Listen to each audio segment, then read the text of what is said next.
Селим? Тихо!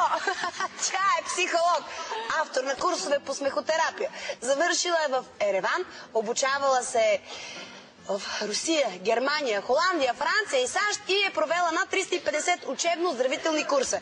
Другия ми гост е нейн ученик и също е започнал да преподава курсове по смехотерапия. Направо аз само се смея, не мога да се концентрирам. Моля аплодисменти за Моника Балаян и Александър Александров.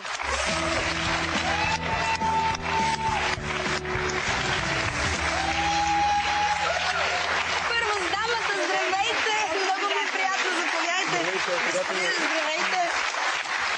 Голям смях падна. Да. Смях, чак всичко ме боли от смях. Чу се, нали? да. То се усети вече, аз се препотих се, не знам, сигурно изпотявам. Замечательно, вы уже вспотели?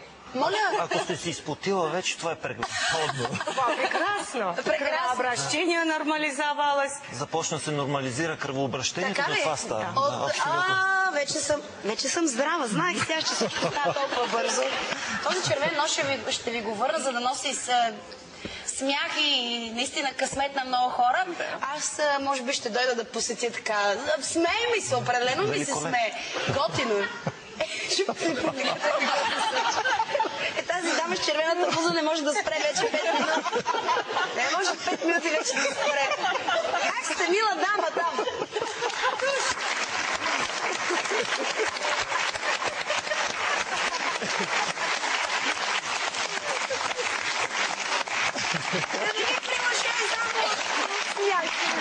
Има ли такава вероятност? Човек наистина да му прилуше от смях? Ну, придобрел.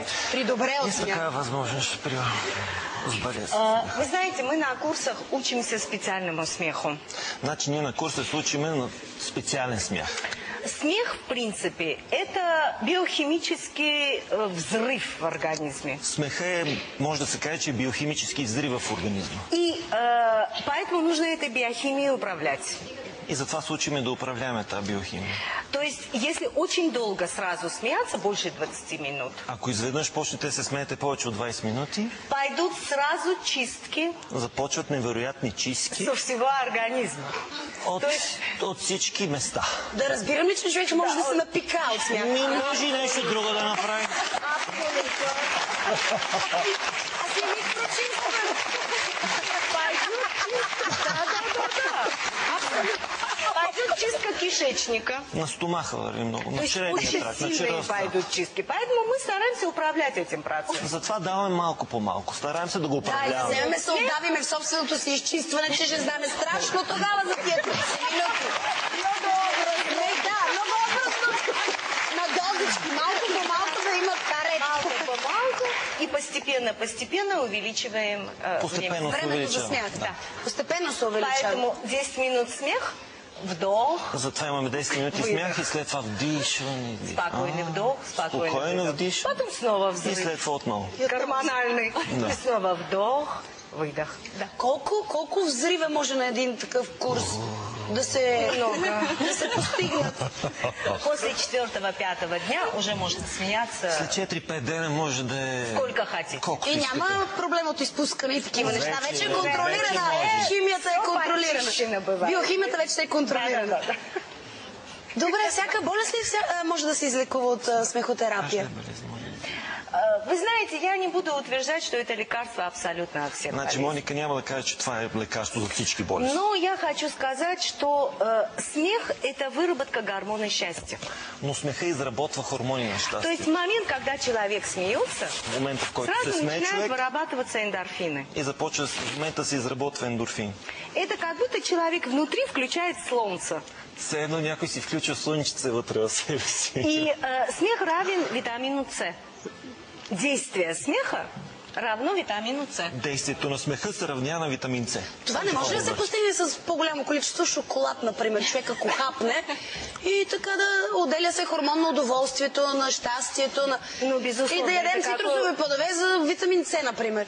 Безусловно. Безусловно. се, че може по този начин. Просто весь вопрос в том, что это не только, это одно из действий смеха. Това е само едно от действията на смеха. Той е 10 минут смеха сразу повышает иммунитет. 10 минути. 10 минути повишава 10 имунитета. минут сразу, веднага повышает Тутък иммунитет. ще вдигне имунитет. Это, вы знаете, вот позитивные эмоции мы знаем, насколько полезны, да? Ние всички знаем колко полезни са позитивните емоции. Смех – это кульминация позитива. А смеха е Понимаете? черешката Это на това. триумф жизни. Триумфа на живота. Понимаю, Понимаешь? очень Всё. добро понимаю. Спасибо. Спасибо. Но когато една дама се смее, моя екип и той се смеял зад. Всички се смеят вече, но когато една жена се смее много дълго време, няма ли опасност тук да станем на акордеони? Нет. Когда вы смеетесь всем телом, Когато се смеете с цялото тяло, наоборот, брычки рассасываются. бръчките се премахват. Потому что разсейват се. работают все мимические мышцы. Всички мимически Это мускули заработват. гимнастика не только тела, это гимнастика лица. Това е Вот гимнастика, скажете, освен за тялото и за лицето, да. Я похожа на бабушку? Моника, изглежда ли ви? Не, напротив, изглежда прекрасно. Да. На А у стринги меня с бабушкой. двое внуков. А тя си има и внук. Браво! Двое. Двама. Не, внучика. Браво, Моника. Да се държи здраво. Пожелавам ви много смях да има във вашия дом и на всеки курс, който провеждате. Но все пак аз така по чисто женско любопитство. Ако мъж и жена са заедно, интимни и се закикочат, Великолепно. какво се случва тогава? Прекрасно. Вы знаете, природа создала 3 механизма самовъзстановления. Значи- Дала подарък на човек. Природата ни е подарила 3 механизма за самовъзстановяване. Смех, Смеха, слезы, сълзи секс. и секса. Вот Да если... знаех си, че и той влиза. Знаех си, че и той влиза. Друго да бъде специалист. Так что если все совместить, Така че ако ги съберете 3 в едно, это невероятно. все по... Значи добър секс, много смях и слези от слез. щастие. Да. Абсолютно. Секс И тогава смях, терапията обхваща всичко. Абсолютно. И Уважаеми комшиите, зрители, може би. вече дадахме съвет. А и комшиите, какво казахте, че не чух? Може да ги обхване и комши. А и комшиите да ги обхванат. Комшиите с големи уши, всичко се чува тук в България. Смехотерапията, ваш патент ли е, ваша терапия ли е, или това просто е нещо, течение, което вие прилагате тук в България? Вы знаете, сама смехотерапия Самата смехотерапия като достаточно такава распространена и в Америке, и в других странах Европы. е популярна в Европа и в Америка. В Бразилии, например, сахарный диабет лечат только смехом. В Бразилия захарният диабет има клиника, която лекува захарния диабет Депрессию само лечат с только смях. смехом. То есть это не ново. Това не е нещо ново. Но сама методика, вот как сделать, чтобы человек дошел бы до своего первого смеха, смеха ребенка.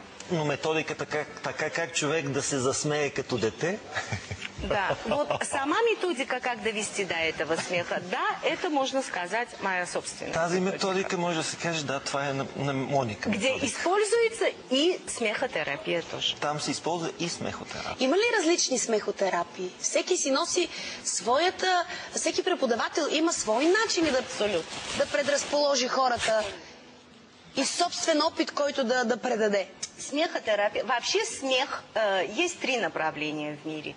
Это клоунада. Значи смехотерапията, тя има 3 направления. Едното е клоунада. Между с другом, моя в нос. Болгарии, да, абсолютно. В Болгарии есть актер, который использует для детишек, В больных Болгария- детей в больницах. В болницата има един актьор, не му знам името, ме не се сещам. Както и да е, който лекува В дечица Болгарии в это болницата шире. с Он като клоун. заходит к больным как детишкам клоун, и да. веселит их. То есть он использует клоунаду. Второе направление – это Второто йога направление, смеха. това е йога смеха. И третье направление – это смехотерапия. И третото е смехотерапия. Понимаете, это лечение смехом. Това е лечение с смех. Потому что мы к концу курса уже учимся не просто смеяться, Защото в края на курса ние се учиме не просто да се смеем. Мога ли само ето да бъда полезна, за да се чува, а пък и да. по-секси? Добре. Да, да. Направлять смех в разные органы. Идеята на края на курса да може човек сам да насочва смеха към различни органи. Точно така. Да, чтобы там создавать эту вибрацию Така че смеха там да създаде вибрацията на смеха. и выработку эндорфинчиков. И да почне да си Все към работи. сърцето бих насочвала тази вибрация. Скъпи зрители. Оставам ви да се посмеете на спокойствие за няколко минути. Ще продължим разговора за смехотерапията след малко с нов гост.